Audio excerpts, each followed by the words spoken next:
I never like doing these on my own, because my opinions are so different from what most people normally think my opinions would be, that when it comes to mock drafts, what I like to do is I like to take a look at what the big guys are saying, the TSNs, the Sportsnets, and talk about those. What is up, viewer out there watching this? Villarox back here. Today we're doing a midway point of this season, NHL 2020 mock draft. What we're going to be doing is taking a look at the bottom 15 teams in the NHL and take a look at Bob McKenzie's TSN NHL draft rankings. Now, Bob McKenzie is the one who I trust the most with the rankings because Bob McKenzie has the connections. He's got all the scouts in his little cell phone over there. Every time Bob McKenzie is over there on the TV talking about the draft, he always says something along the lines of 10 out of 10 surveyed scouts say, or scouts surveyed say, blank, blank, blank. Bob McKenzie interviews the scouts. Bob McKenzie knows what the scouts are thinking. Therefore, Bob McKenzie's draft ranking, in my mind at least, is one of the most reputable out there. So what we're going to do is we're going to take a look at the top 15 in this 2020 NHL mock draft and take a look at the bottom 15 in the NHL standings today on January 30th. This mock draft takes a look at only two things, the players on Bob McKenzie's list and the order of the draft lottery odds. So that means that you'll get some weird picks once in a while, but it's just for the sake of the video. This is not how things are going to go out in real life. Other teams may value other players than others, but what we have here is what we have. For the 15th overall selection, the Philadelphia Flyers are on the board, and they select with the 15th pick. From the University of Wisconsin Badgers, it's Dylan Holloway, a guy who I have had so much exposure to watching these Cole Caulfield and Alex Turcotte games. Holloway is one of the brand new freshmen who's fresh out of the AJHL and tearing things up. A big-bodied center-left winger who just plays the right way. He can play physical, he can play offensive, he can play slick, skilled, and along the boards too. Holloway is such a strong skater, and he's a guy that the Philadelphia Flyers are definitely going to love to add to their prospect pool. Taking a look at the number 14 overall pick, this pick actually goes to the Carolina Hurricanes. Currently, it's actually Toronto's pick, but that was sent over to Carolina. The Canes select from the Brandon Wheat Kings defenseman Braden Schneider. Schneider is a big guy, 6'2", 208 pounds. Schneider is a guy who knows how to play the game calmly and smoothly. He can move the puck well, and he's got some pretty good passing abilities. With 30 assists this year and only 5 goals, the majority of his points are coming from those apples. Schneider is projected to go a little bit around the 18, 16, 19 mark, so taking him at 14 would be a little bit early in my opinion, but Bob McKenzie's got the details with the scouts, he's talking about it, so this is where he ends up. Taking a look at the 13th overall pick, this one belongs to the Nashville Predators, and Bob McKenzie has them selecting from the Chicoutimi Saguenay, Dawson Mercer, a guy who was a point per game in his draft -1 year last year, and who was almost at 2 points a game this year with the Drummondville Voltigeurs before getting traded over to the Saguenay. He's at 5 points in 5 games played with Chicoutimi at the moment, but as a guy who did indeed make Team Canada this year for the World Juniors, Mercer has a boatload of potential, and he's definitely a player that a lot of people will be interested in picking up. The 12th overall pick belongs to the Winnipeg Jets, and with this selection, the Jets are proud to select from the Prince Albert Raiders defenseman Kaden Goolie. Guhle is a guy who's been on the radar for years. Tons of people have always been talking about how this guy is going to be so good. He's a big, left-handed defenseman who's got 30 points in 48 games at the moment. Guhle has a brother who was also an NHL prospect in Brendan Guhle, and he's an interesting pick at number 12. He's ranked a little bit lower than that, but again, Bob McKenzie has the details. He's the one who put him in this place. Going over to number 11, this is where things get interesting. The Chicago Blackhawks are able to select from the HIFK of the Liga, Anton Lundell. Yeah, Bob McKenzie has Anton Lundell at number 11, a guy who many people thought could have gone as high as 3rd overall, and in fact, some people still believe he can go as high as 3rd overall. This draft is an absolute crapshoot, so it wouldn't surprise me if he went in the 3rd overall spot or at the 10th overall spot. But Anton Lundell is one of the most defensively sound forwards in this entire draft. He's a guy who's already playing in the Liga. This year he's at 27 games played, 6 goals, 19 assists. He played in the Liga last year and put up some really good numbers as well. He's a two-way center at heart who's got some really solid two-way ability, and the Chicago Blackhawks would very likely be getting their next version of Taves with this pick.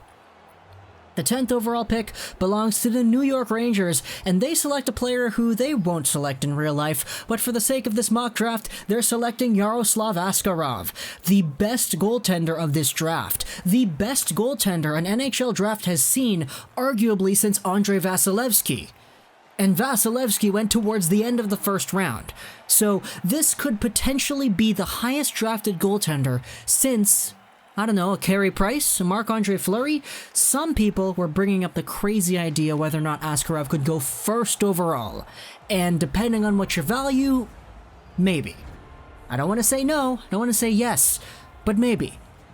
The fact is, he's a goalie, and goalies don't get drafted high anymore.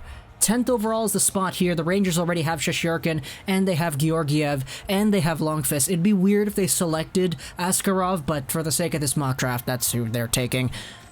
The 9th overall pick in this draft lottery right here belongs to the Minnesota Wild, and Bob McKenzie has them selecting Jake Sanderson from the US NTDP. He's a player who I had nowhere near the 9th overall spot. But this is where he is. Jake Sanderson is on a US NTDP squad that isn't all too great compared to what they had last year with the Hughes, the Caulfield, the Turcotte, the Zagras, the York, the Knight, the Vlasic, the Fensori. This US NTDP team isn't as good. But Jake Sanderson is a pretty highly touted prospect himself. 17 points in 36 NTDP games this season as a 6'1" left-handed D. He's a guy who I'm not necessarily too sure is going to be taken 9th overall, but Bob McKenzie has him there, so we'll just roll with it right now. Going over to the 8th overall selection, this one belongs to the Buffalo Sabres, and they're taking with their pick, the genius, Cole Perfetti.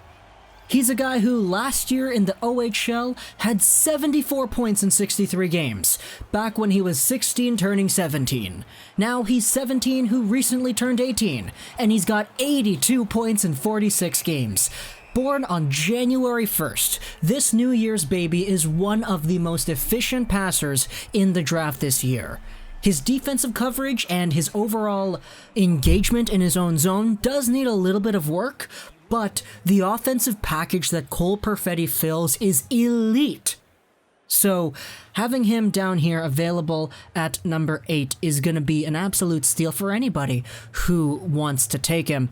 And in this scenario right here, it is the Buffalo Sabres. However, there's another player from the OHL who also is indeed low-key a steal at their spot. Number 7 belongs to the Montreal Canadiens, and they take from the Ottawa 67s, Marco Rossi. Rossi is a guy who, coming into this season, I think I kind of underrated him a little bit. The guy's small, he's only 5'9", but boy oh boy, the guy is putting up a whole bunch of points. The way he plays the game is similar to, I'm gonna be honest, Alexis Lafrenière. Just being able to do everything so efficiently. Marco Rossi this season is at 81 points in 37 games. He's 2 points a game, this kid is, and he's only 5'9". Marco Rossi, Austrian's next best NHL player, is an absolute spectacle to behold because he makes the game look so easy. He puts up all these points, but when you watch him play, you don't really see a player who plays like he puts up 2 points a game. He just calmly goes about his business, does the right thing, once in a while, boom, he's got another assist, or he just scored a goal. Marco Rossi is a guy who legitimately can go in the top 3 of this draft, but having him here at 7 would be a great steal. In fact, that's the common trend. As number 6, it goes to a team that actually doesn't have their first. It's San Jose. But because of a trade, it's the Ottawa Senators with the 6th overall pick. They're selecting from the Djurgården. In the Swedish Hockey League, it's Alexander Holtz. Probably the best sniper in the draft. A guy who can absolutely finish with an incredible shot wherever he is. Holtz is a guy who absolutely belongs on a top power play. He belongs on a top line because he's the guy that will finish things off. Paired with one of the quickest, one of the most accurate shots of the draft, Holtz has been in this position where people have been saying he's going to be elite for years. And now he's dropping down to number 6. The Ottawa Senators are going to be really happy, though, because this was taken with San Jose's first. With Ottawa's first, they're drafting 5th overall, too, so they're also going to be drafting from the Frölunda Hockey Club, Holtz's buddy, Lukas Raymond. A guy who many people have been debating whether or not is better than Holtz for the past, 2 years, pretty much. Lukas Raymond is a guy who knows how to control the play and dictate the play properly. You watch hockey, you watch players do their things out on the ice. Lukas Raymond is a guy who knows how to make things better for his team, and that's the best way I can put it. Raymond does so many good things out there that benefits not only himself, but everyone around him on his team. He's so good at driving the play, controlling the play, and dictating the play that he's an absolute elite talent. It's been a little slow for him in the SHL this season, but he still has such a high ceiling. And the Ottawa Senators, with their first and San Jose's first, get both Raymond and Holtz. Oh my goodness, that's crazy. Going over to the 4th overall pick, it's the Anaheim Ducks in this slot, and they're selecting from the Erie Otters, it's Jamie Drysdale, a player who is over a point per game as a right-handed defenseman. You think about it, right-handed defenseman in the OHL. Oh, Adam Boqvist, Evan Bouchard, all these other guys in the league, and Jamie Drysdale arguably has one of the best skill sets out of them all. Not only is he a really good offensive threat with his passing, but Drysdale skates as smooth as a hot knife cutting through butter. The guy is an absolute fluid specimen of motion out there in the ice. He moves so confidently, so smoothly, and so deceptively that he's able to get around guys like it's nothing. You think about the players in the NHL on the defensive end of things who are carrying the league forward in terms of their transition ability and their overall offensive impact and skating. You think of Quinn Hughes, you think of Dahlin, you think of Cale Makar, Heiskanen. Jamie Drysdale is the next one of those guys. And taking him here with number 4, the Anaheim Ducks, they just have themselves their next franchise defenseman. Going over to the 3rd overall pick, it's the New Jersey Devils. Are you kidding me, New Jersey? How can you guys be so bad after getting 2 first overall picks in 3 years? Are you serious? But they have the 3rd overall pick here, and they're taking from Mannheim of the DEL, Tim Stützle, a guy who, in this position a year ago, nobody had ranked in the first round. Nobody had any idea that this guy was going to be as good as he has been proving himself to be. Tim Stützle is over here in the German leagues, tearing things up against men. He was over here at the World Juniors, tearing things up even more against kids. Tim Stützle is such a shifty, crafty player that everything he does out there is a positive for his team. He's got the points, he's got the shot, he's got the offensive skill set to be an elite player in this league and live up to the potential of being the best German forward since Drysdale. Yeah, since Drysdale.